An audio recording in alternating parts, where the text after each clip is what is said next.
शांति। 15 जून 2022 की साकार मुरली है।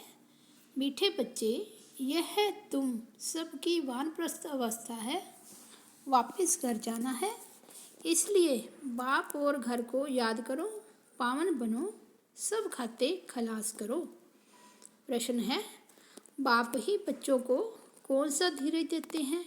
उत्तर, बच्चे, अभी इस रुद्र ज्ञान यज्ञ में अनेक प्रकार के विघ्न पड़ने हैं, परंतु धीरज धरो।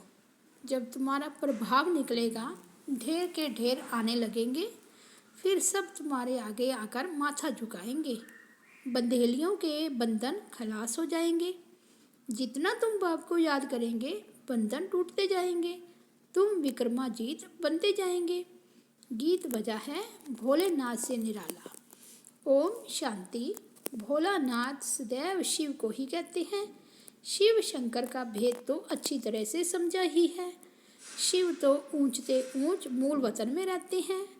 शंकर तो है सूक्ष्म वतनवासी, उनको भगवान कैसे कह सकते हैं? ऊंचते ऊंच रहने वाला है एक बाप। फिर दूसरे तबके में ये 3 देवताएं हैं। वह है बाप ऊंचते ऊंच निराकार।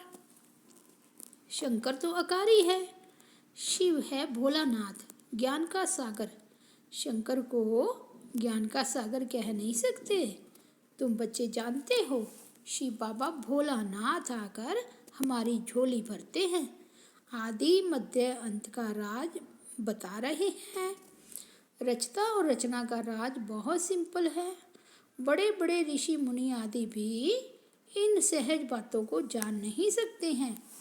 जब वह रजोगुनी ही नहीं जानते थे, तो तमोगुनी फिर कैसे जानेंगे? तो अभी तुम बच्चे बाप के सन्मुख बैठे हो, बाप अमर कथा सुना रहे हैं। यह तो बच्चों को निश्चय है, बरोबर हमारा बाबा शिव बाबा सच्ची सच्ची अमर कथा सुना रहे हैं। इसमें कोई संशय नहीं होना चाहिए। कोई भी मनुष्य हमको यह नहीं सुना रहे हैं, भोलानाथ है शिव बाबा, कहते हैं मुझे अपना शरीर नहीं है, मैं हूँ निराकार।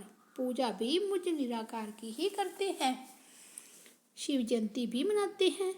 अब बाप तो जन्म मरण रहित है, वह है भोलानाथ। जरूर आकर सभी की झोली भरेगा। कैसे भरेगा, यह तुम बच्चे ही समझते हो। अविनाशी ज्ञान रत्नों की झोली भरते हैं, यही नॉलेज है। ज्ञान सागर आकर ज्ञान देते हैं। गीता तो वही एक ही है, परंतु संस्कृत श्लोक तो है नहीं। भोली माताएं संस्कृत आदि से क्या जाने। उन्हों के लिए ही भोलानाथ बाबा आते हैं।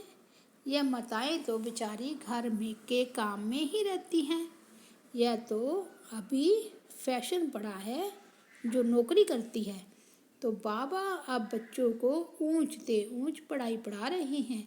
जो बिल्कुल कुछ भी नहीं पढ़े थे, उन्हों पर पहले पहले कलश रखते हैं पढ़ाई का। यूं तो भक्तियाँ सीताएं सब हैं। राम आए हैं रावण की लंका से मुक्त करने, अर्थात दुख से मुक्त करने। फिर तो बाप के साथ घर ही जाएंगे, और कहाँ जाएंगे? याद भी घर को करते हैं। हम दुख से मुक्ति पावें। बच्चे जानते हैं, बीच में किसको मुक्ति मिल नहीं सकती। सबको तमो प्रधान बनना ही है। मुख्य जो फाउंडेशन है वह जल जाता है, वह धर्म ही प्राय लोप हो जाता है। बाकी कुछ प्राय चित्र आदि जाकर रहते हैं। लक्ष्मी नारायण का चित्र भी गुम हो जाए तो यादगार कैसे मिलेगा?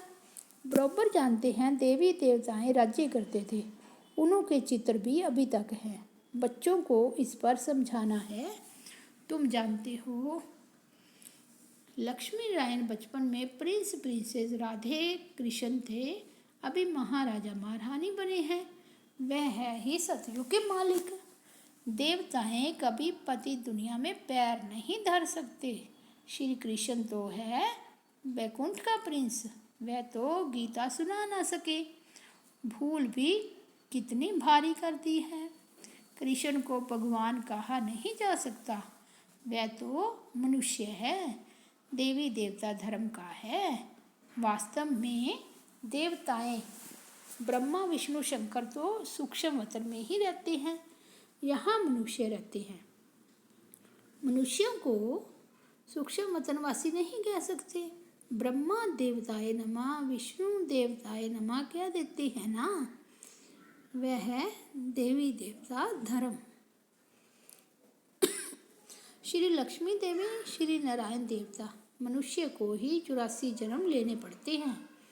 अभी तुम बच्चे जानते हो, असल में हम देवता धर्म के थे। वह धर्म बहुत सुख देने वाला है, यह कोई कह ना सके। वहाँ हम क्यों नहीं, यह तो जानते हो ना। वहाँ एक ही आदि सनातन देवी देवता धर्म था, फिर बाकी और धर्म नंबरवार आते हैं। यह तुम बच्चे समझा सकते हो। यह अनादि बना बनाया खेल है।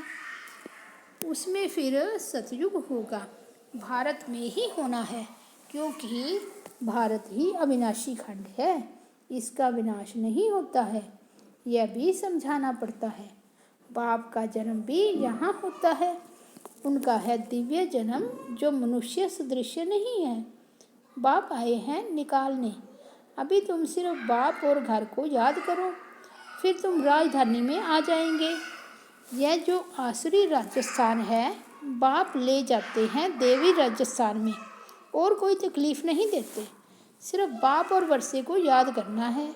यह है अजबा जाप, मुख से कुछ भी कहना नहीं है, सूक्ष्म में भी कुछ कहना नहीं है। साइलेंस में बाप को याद करना है, घर बैठे। बंधेलियाँ भी घर बैठे सुनती है, छुट्टी नहीं मिलती है। हाँ, घर बैठे सिर्फ पवित्र रहने की कोशिश करो। बोलो, हमको स्वप्न में डायरेक्शन मिलते हैं, पवित्र बनो। अभी मौत सामने खड़ा है, तुम अभी वानप्रस्थ अवस्था में हो। वानप्रस्थ में कभी विकार का ख्याल थोड़े ही होता है। अभी बाप सारी दुनिया के लिए कहते हैं, सभी की वानप्रस्थ अवस्था है, सभी को वापस जाना है, तो घर को याद करना है, फिर आना भी भारत में है। मुख तो घर की तरफ ही होगा ना। बच्चों को और कोई तकलीफ नहीं दी जाती है, बड़ा सहज है।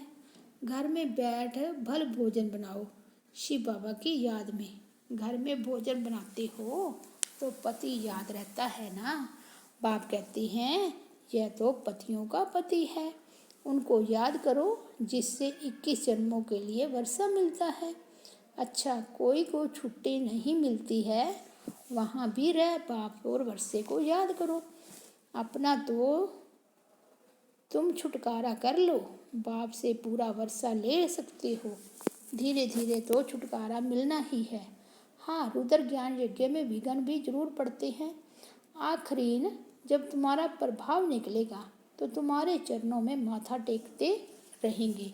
विघ्न तो पड़ते ही रहेंगे, इसमें धैर्य धरना है, उतावला नहीं होना है। घर बैठे पति आदि मित्र संबंधियों को एक ही बात समझाओ कि बाप का फरमान है, मुझे याद करो, वर्षा लो। कृष्ण तो हो नहीं सकता, बाप को ही याद करना है, बाप का ही परिचय देना है। जो सब जान जाए कि हमारा बाबा शिव बाबा है, वह भी अभी याद अच्छी रीति रह सकती है। थोड़े समय के लिए यह बंधन मार पीट आदि है, आगे चल यह सब बंद हो जाएंगे। कोई कोई बीमारी होती है तो झट छूट जाती है, कोई वर्ष 2 तक भी चलती है। इसमें भी उपाय यही है, बाबा को याद करते करते बंधन छूट जाएंगे। इसलिए हर बात में धीरज चाहिए। बाप कहते हैं, जितना तुम याद करेंगे उतना विकर्म विनाश होंगे, बुद्धि टूटती जाएगी। यह विकर्म के भी बंधन है। विकार को ही नंबर 1 विकर्म कहा जाता है। अभी तुम विकर्माजीत बनते हो। विकर्माजीत याद से ही बना जाता है। सभी खाते खलास हो जाएंगे, फिर सुख का खाता शुरू होगा। व्यापारियों के लिए तो बहुत सहज है, समझते हैं कि पुराना खाता खलास कर फिर नया शुरू करना है। याद करते रहेंगे तो जमा होता जाएगा, याद नहीं करेंगे तो जमा कैसे होगा। यह भी व्यापार है ना। बाप तो कोई तकलीफ नहीं देते हैं, धक्का आदि कुछ भी खाने का नहीं है। वो तो जन्म जन्मांतर खाते ही आए हैं। अभी सत्य बाप कितना अच्छी रीति समझाते हैं। गॉड ही सत्य बतलाते हैं, बाकी तो सब है झूठ। कंट्रास्ट देखो, बाबा क्या समझाते हैं और मनुष्य क्या समझाते हैं। यह ड्रामा फिर भी ऐसे ही होगा। अभी तुम जानते हो हम सदगति को पाते हैं श्रीमत पर चलने से, नहीं तो इतना ऊंच पद नहीं मिलेगा। तुम निमित्त बनते हो स्वर्ग में जाने, वहाँ कोई विकर्म होता नहीं। यहाँ विकर्म होता है तो सजा भी भोगनी पड़ती है। जो श्रीमत पर नहीं चलते उनको भी क्या कहा जाए, नास्तिक। भल जानते हैं बाबा आस्तिक बनाते हैं, परंतु फिर भी अगर उनकी मत पर ना चले तो नास्तिक ठहरे ना। जानते भी हैं शिव बाबा की श्रीमत पर ही चलना है, परंतु जानते हुए भी ना चले तो उनको क्या कहेंगे। श्रीमत है श्रेष्ठ बनने की, सबसे ऊंचते ऊंच वह सतगुरु है। बाप बैठ बच्चों को सन्मुख समझाते हैं। कल्प कल्प समझाया था, बाकी शास्त्र तो सब भक्ति मार्ग के हैं। अनेक ढेर के ढेर शास्त्र हैं। शास्त्रों की भी बहुत इज्जत रखते हैं। जैसे शास्त्रों को परिक्रमा देते हैं, वैसे चित्रों की भी परिक्रमा दिलाते हैं। अब बाबा कहते हैं इन सभी को भूल जाओ, एक कदम बिंदु जीरो बन जाओ। बिंदु लगा दो और कोई बातें सुनो नहीं। Hear no evil, see no evil, talk no evil. एक बाप के सिवाय दूसरे कोई की बात मत सुनो। अशरीरी बन और सब कुछ भूल जाओ। तुम आत्माएं शरीर साथ सुनती हो। बाप आकर ब्रह्मा द्वारा समझाते हैं, बच्चों को सदगति का मार्ग बतलाते हैं। भल पहले भी कितने यत्न किए, परंतु मुक्ति जीवन मुक्ति कोई चक्कर नहीं सके। कल्प की आयु ही लंबी कर दी है। जिनकी तकदीर में होगा तो सुनेगा, तकदीर में नहीं है तो आ भी ना सके। यहाँ भी तकदीर की बात है। बाप समझाते कितना सहज है। कोई कहते हमारा मुख नहीं खुलता। अरे इतनी सहज बात है, बाप और वर्षे को याद करो। उनको ही संस्कृत में कहते हैं मन मना भाव। शिव बाबा है सभी आत्माओं का बाप। कृष्ण को बाप नहीं कह सकते। ब्रह्मा भी बाप है सारी प्रजा का। आत्माओं का बाप बड़ा जब प्रजा का बाप बड़ा। बड़े बाबा को याद करने से प्रलब्ध स्वर्ग का वर्षा मिलेगा। आगे तुम्हारे पास बहुत आएंगे, जाएंगे कहाँ, आते रहेंगे। जहाँ बहुत लोग जाते हैं तो एक दो को देख बहुत खुश पड़ते हैं।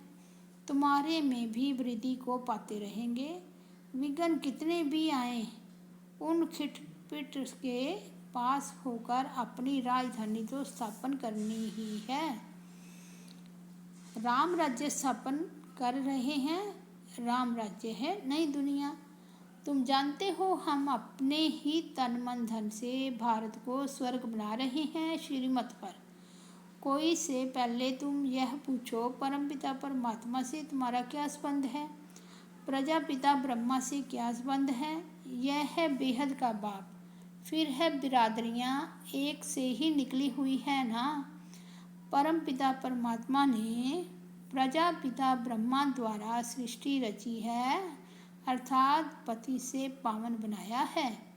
दुनिया कुछ भी नहीं जानती। हम सो पूज्य, हम सो पुजारी, गाते हैं पूज्य। वह फिर भगवान के लिए कह देते हैं। अगर भगवान ही पुजारी बने तो फिर कौन पूज्य बनावे, यह पूछना चाहिए। बच्चों को हम सो का अर्थ समझाया है। हम सो शूद्र थे, अब हम सो देवता बन रहे हैं।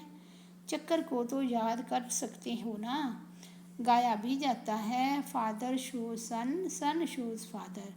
अच्छा, मीठे मीठे सिक्की लदे बच्चों प्रति माता पिता बाप दादा का याद प्यार और गुड मॉर्निंग। रूहानी बाप की रूहानी बच्चों को नमस्ते। हम रूहानी बच्चों की रूहानी बाप दादा को याद प्यार गुड मॉर्निंग और नमस्ते। धारणा के लिए मुख्य सार है, फर्स्ट पॉइंट है, होशियार व्यापारी बन पुराने सब खाते खलास कर सुखों का खाता शुरू करना है। याद में रह विकर्मों के बंधन काटने हैं, धीरज धरना है, उतावला नहीं होना है। सेकंड पॉइंट है, घर में बैठ भोजन बनाते, हर कर्म करते बाप की याद में रहना है। बाप जो अविनाशी ज्ञान रत्न देते हैं, उनसे अपनी झोली भर दूसरों को दान करना है। वरदान है, साक्षी बन माया के खेल को मनोरंजन समझकर खेल देखने वाले मास्टर रचयिता भाव। माया कितने भी रंग दिखाए, मैं मायापति हूँ। माया रचना है, मैं मास्टर रचयिता हूँ। इस स्मृति से माया का खेल देखो, खेल में हार नहीं खाओ। साक्षी बनकर मनोरंजन समझकर देखते चलो तो फर्स्ट नंबर में आ जाएंगे। उनके लिए माया की कोई समस्या नहीं लगेगी, कोई क्वेश्चन नहीं होगा। सदा साक्षी और सदा बाप के साथ की स्मृति से विजयी बन जाएंगे। स्लोगन है, मन को शीतल, बुद्धि को रहम दिल और मुख को मृदु अर्थात मीठा बनाओ। अच्छा, ओम शांति।